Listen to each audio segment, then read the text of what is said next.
Hello guys, now we are going to discuss a very important article और इसमें आपको बहुत सारे कॉन्सेप्ट्स भी क्लियर होंगे रिलेटेड टू फिजिक्स।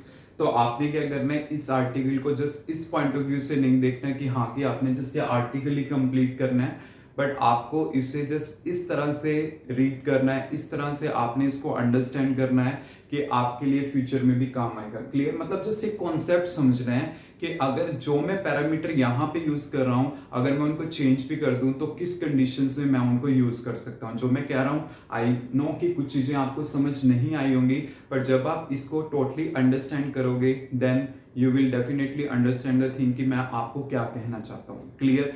तो आपके पास आर्टिकल क्या है, work done by variable forces. Clear? You know very well कि ये चीज मैंने आपको पहले भी बताई थी। In our daily life we will generally deal with the variable force. Clear? मतलब हम अपनी डेली लाइफ में वेरिएबल फोर्सेस से डील करते हैं। मतलब ऐसा कभी नहीं है कि एक बॉडी पे मैंने कांस्टेंट अमाउंट अप्लाइड कर दिया और उससे कॉरस्पॉन्डिंग वो मूव करेगी। क्लियर? क्योंकि जो भी बॉडी है स्टार्टिंग में आपको नहीं पता चलता देखने से कि उसके ऊपर फोर्स आपको कम अप्लाई करनी पड़ेगी या ज्यादा। क्लियर? जब आप उसे टच करते हो, फोर्स लगाते हो, तभी आपको फील होता है कि नहीं ये तो हैवी है, मुझे और ज्यादा फोर्स अप्लाई करनी पड़ेगी। क्लियर? तो मतलब क्या होता है, in our daily life we will generally deal with the variable forces. Clear? हम वेरिएबल फोर्सेस से ही डील करते हैं। क्लियर? तो देखिए आपके पास जो वर्क डन होता है इसके थ्रू जो हमने कैलकुलेट करना है, उसके लिए आपके पास दो मेथड है।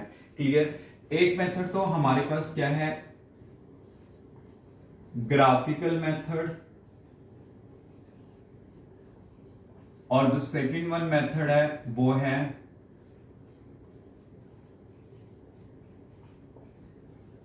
Mathematical method. क्लियर?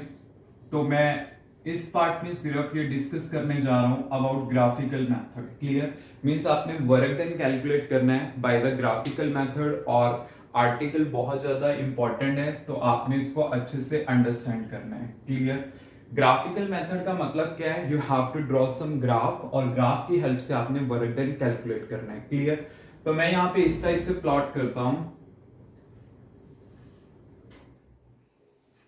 ये मेरे पास क्या है, डिस्प्लेसमेंट है, ये मैंने कंसीडर कर ली डिस्प्लेसमेंट, और यहां पे मेरे पास है फोर्स, जो मैंने वेरिएबल फोर्स लेनी।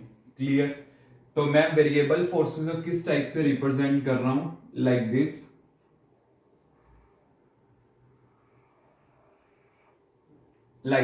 इस टाइप से मैंने रिप्रेजेंट किया।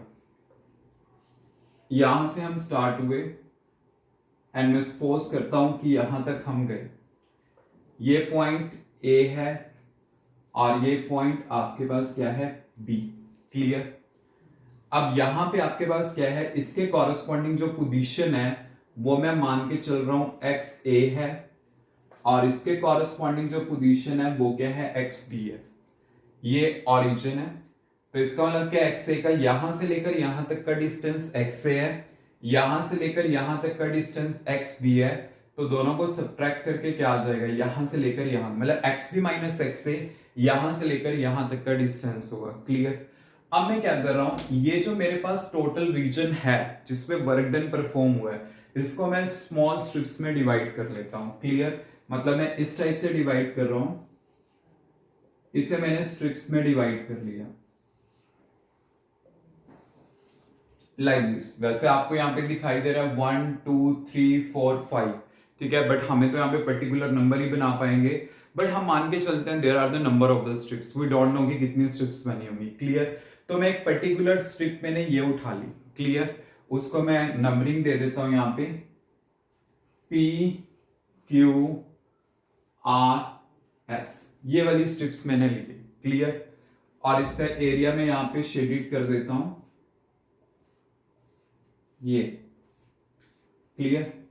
और आपके पास क्या है, यहां से लेकर यहां तक का जो डिस्प्लेसमेंट है इस रीजन में, लेट इट बी, यहां से लेकर यहां तक का डिस्टेंस जो मैं शो कर रहा हूं वो है dx। क्लियर? मतलब यहां से लेकर यहां तक का डिस्टेंस मैंने क्या लिया है, dx लिया। अब सबसे पहले ना मैंने इन स्मॉल स्ट्रिप्स के ऊपर वर्क डन कैलकुलेट करना है। क्लियर? और फिर मैं क्या करूंगा, सबके ऊपर समेशन कर दूंगा, मतलब बाय द समेशन टेक्निक मैं क्या कर रहा हूं, यहां पे वर्क डन कैलकुलेट कर रहा हूं। अगर मुझे small amount of work done को रिप्रेजेंट करना होता है देन मैं कैसे करता हूं, dw equal to F into dx, इस टाइप से। ये स्मॉल अमाउंट का है। अगर मुझे यहाँ पे टोटल अमाउंट कैलकुलेट करना है तो उसके लिए मैं क्या करूंगा, समेशन कर दूंगा इसके ऊपर, और समेशन से मेरे पास क्या आ जाएगा, टोटल वर्क डन आ जाएगा। अब समेशन मैंने किसके ऊपर किया, over whole of the strip from A to B. ठीक है, या तो आप इसके साथ लैंग्वेज में लिख दो कि आपके पास क्या है, समेशन है ये ओवर होल स्ट्रिप्स, सभी स्ट्रिप्स हैं ये फ्रॉम ए टू बी, ये मेरे पास हो गया। इस टाइप से मतलब आप समेशन का यूज करके भी वर्क डन कैलकुलेट कर सकते हो।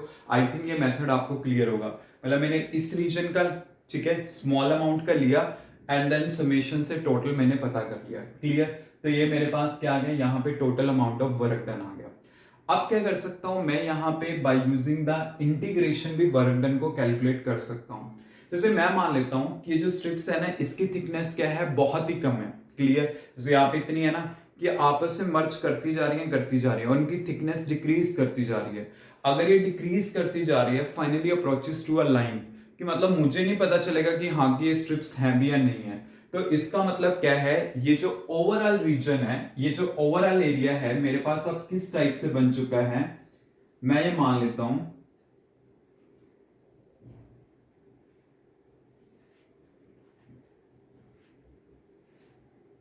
ये आपके पास इस टाइप से बन गया।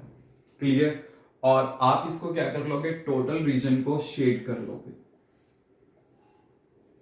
लाइंस। इसके में मैंने क्या करना है, वर्क डन कैलकुलेट करना है। इसे मैं यहां से रब कर देता हूं क्योंकि अब मैंने स्ट्रिप्स नहीं लेनी यहां पे, और यहां पे भी मैं क्या कर देता हूं, इन दोनों को यहां से रब कर देता हूं।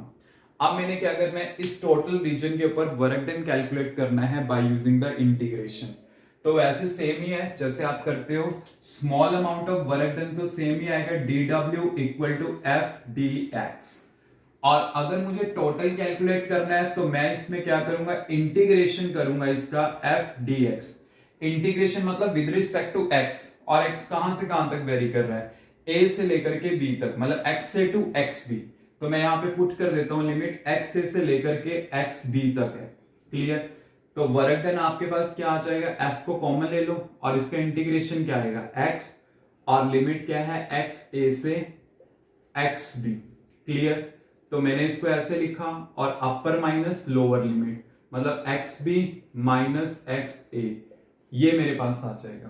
तो मतलब xb माइनस xb ये वाला रीजन हो गया, और यहां पे f क्या हो गया, ये वाला रीजन हो गया। तो एक तरह से वो क्या रिप्रेजेंट करेगा, इसका एरिया। ठीक है, तो मतलब इसे मैं नेमिंग दे देता हूं C एंड D।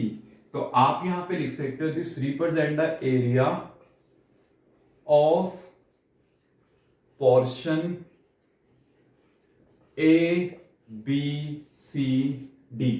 तो यहां से मेरे पास क्या आ जाएगा, टोटल वर्क डन आ जाएगा। ठीक है, so you can see bye using the graph मैंने क्या किया है, यहां पे टोटल वर्क डन कैलकुलेट किया है। क्लियर, अगर प्रैक्टिकल पर्पसेस में भी आप देखो ना, तो आपने करना क्या है, आपने सिंपल सा एक काम करना है, आपको यहां से यहां तक मिल गई एक रेक्टेंगल। क्लियर, इसका तो आपको सिंपल पता चल जाएगा। और फिर ये जितना भी रीजन आपके पास बचा हुआ है ना, ये वाला, ये आपने जैसे ग्राफ पेपर पे आप ड्रॉ करते हो, उसमें जो बॉक्सेस होते हैं ना, ये पता करना है कि यहाँ पे कितने नंबर ऑफ बॉक्सेस कंप्लीट होते हैं, और उसके हिसाब से नंबर काउंट कर लो। जैसे 10 बॉक्सेस सपोज करो कंप्लीट हुए, एक का एरिया आपको पता है कितना है, तो 10 से मल्टीप्लाई कर दोगे तो मतलब इसका भी आपके पास आ जाएगा, बाद में आप इसमें ऐड कर दोगे, मतलब इससे एरर आने के चांसेस कम होंगे। बट आई नो कि आपकी बुक्स में इस टाइप से नहीं दिया गया। बुक्स में तो सिंपल क्या है कि हाँ कि आप सिंपली कैलकुलेट कर लो फ्रॉम दिस टू दिस, ये हो गया by the graphical method. But अगर आप एक्चुअल प्रैक्टिस में यूज करते हो तो आपको इसी टाइप से करना होता है, you have to count the number of boxes कि यहां तक कितने कंप्लीट होते हैं। और एक और चीज याद रखना, अगर मान लीजिए मेरे पास ये एक बॉक्स है जो ग्राफ में है, अगर ये बॉक्स आपके पास क्या होता है, हाफ से ज्यादा कंप्लीट हो जाता है। क्लियर, जैसे मान लीजिए एक तो हाफ हो गया, तो हाफ का एरिया तो बड़ा इजीली पता चल जाता है। एक होता है कि जैसे मान लो अगर हाफ से ज्यादा कवर हो जाता है इस टाइप से, तो आपने क्या करना है, इतना पार्ट ये लेफ्ट हो गया यहां से। क्लियर, तो आपने क्या करना है, टोटल बॉक्स का एरिया निकाल दो। एरर आएगा बट कम आएगा कंपैरेटिवली। कई बार ये होता है कि मान लीजिए एक बॉक्स है ग्राफ में और आपके पास क्या है, इस टाइप से कवरेज हो रहा है, मतलब इतना एरिया मेरे पास खाली बचा हुआ है, क्लियर। तो आप क्या करो, टोटली बॉक्स को निगलेक्ट कर दो। इस टाइप से आप अपनी कैलकुलेशन को परफॉर्म कर सकते हो। मतलब थोड़ा सा ये टेडियस मेथड है बट ये है कि अगर आप कर लो it will be better for you, clear. तो इस टाइप से हम वर्क डन कैलकुलेट करेंगे by the variable force by using graphical method. In the next video we will discuss about the work done by the variable force by using mathematical method, clear?